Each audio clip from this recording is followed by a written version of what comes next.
Hello viewers, আসসালামু আলাইকুম। আপনারা কেমন আছেন? নিশ্চয়ই ভালো আছেন। আজ আমি আপনাদের জন্য নতুন একটি ভিডিও নিয়ে চলে আসলাম। সেটি হলো কম্পিউটারে যে প্যারাগ্রাফ দিবেন, লেখা যে স্পেসগুলো থাকে, এই স্পেসগুলো কিভাবে পূরণ করবেন, কিভাবে পূরণ করলে আপনি সহজেই লেখাটার ধরনটা চেঞ্জ করতে পারবেন, এই বিষয়টি নিয়ে বিস্তারিত তথ্য আমি আপনাদের কাছে তুলে ধরব। আমার চ্যানেল নতুন ভিউয়ার্স হয়ে থাকলে চ্যানেলটি সাবস্ক্রাইব করে বেল আইকনে ক্লিক করে রাখবেন। এখানে আমি আপনাদের ফ্রিতে কম্পিউটার শিখাচ্ছি। যারা ফ্রিতে কম্পিউটার শিখতে ইচ্ছুক, চলেন কথা না বাড়িয়ে মূল ভিডিওতে চলে যাই। প্যারাগ্রাফটা পাবো কোথায় আমরা?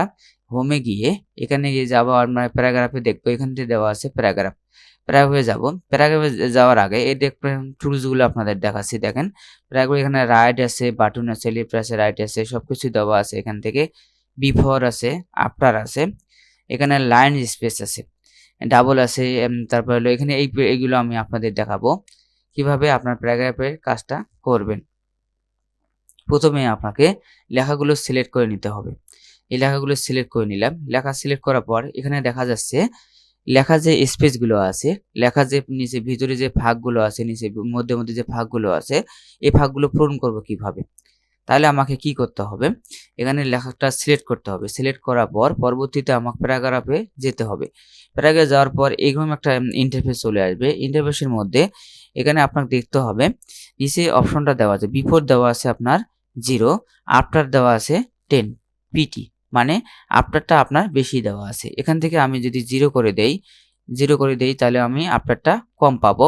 তারপরে এখান থেকে লাইন স্পেস দেওয়া আছে 1.5, 1.15 দেওয়া আছে। যদি আমি এখান থেকে সিঙ্গেল করে দেই তাহলে দেখা যাবে যে আপনার হলো কিভাবে লেখার স্পেসটা কমে গেছে। দেখেন আগে যে লেখার স্পেসটা ছিল এখন সেই লেখার স্পেসটা নাই। এখন আমি পূর্বের অবস্থায় যদি ফিরে আসি তাহলে কিভাবে করতে হবে? সেটি হলো আবার প্যারাগ্রাফে যেতে হবে। যাওয়ার পর এখান থেকে আর আপনার আফটার ও বিফোর দেওয়া লাগবে না। তখন আপনাকে লাইন স্পেসিং এর কাজ করতে হবে। তখন আমাকে যেতে হবে লাইন স্পেসিং সিঙ্গেল তে ক্লিক করেছিলাম। এই সিঙ্গেল ক্লিকের এখানে ক্লিক করব। ক্লিক করার পর 1.5 আছে, ডাবল আছে, লাস্ট অ্যাট লেটেস্ট আছে বা মাল্টিপল আছে, এক্সিস্টেলের আছে।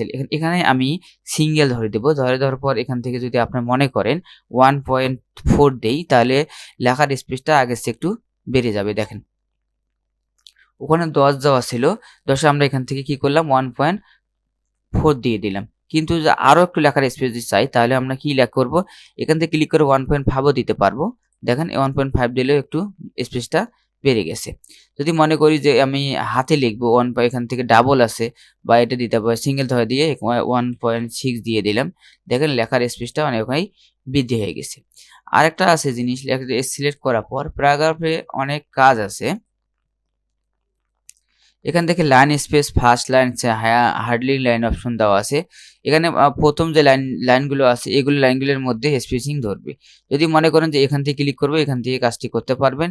এখান থেকে বডি লেভেল অপশন দেওয়া আছে। দেখেন রাইট সাইড জাস্টিফাই সাইজ, মানে এখানে রাইট সাইডে হবে। রাইট সাইডে করলাম আমি, দেখেন রাইট সাইডে চলে গেছে।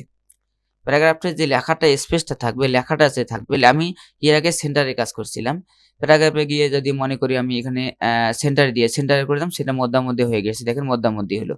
যদি মনে করি আমি রাইট সাইড বা লেফট সাইড নিয়ে নেই তাহলে লেফট সাইড নিলাম। লেফট সাইডে ক্লিক করলে অটোমেটিক লেফট সাইডে চলে আসবে লেখাগুলো।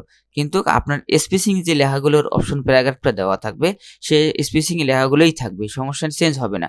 সেগুলো এভাবেই প্যারাগ্রাফের কাজটি করলে খুব সহজে আপনি কাজটি করতে পারবেন।